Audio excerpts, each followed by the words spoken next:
My freshman year of college, I started out with a roommate who I really, really liked. I actually met her at freshman orientation, and everything started out great. Then, for some reason, something changed in our relationship. We started out doing a lot of things together, and then we just kind of started drifting apart, and then we stopped being friends after that. Thankfully, it was the end of the first semester. You started out not liking the person you were living with, but then you became friends, right?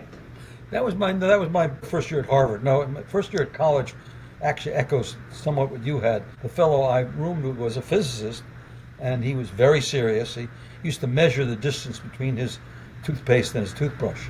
Because he was so persnickety. I tried to understand a little more about him, but he wouldn't communicate at all. And he did flunk out at the end of the first semester. And my fourth year, I was a resident advisor. I had my own room. I left it out of my book because he was a really good friend out of it. But he arrived at Harvard and found out that he was living with this Ed Hajim.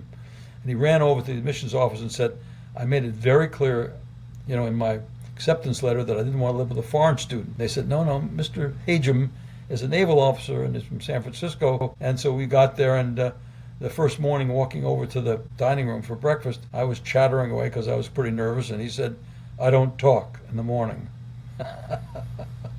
And over the year we became really mutually dependent. We both became very close friends. So it can go both ways. But I think roommates are important.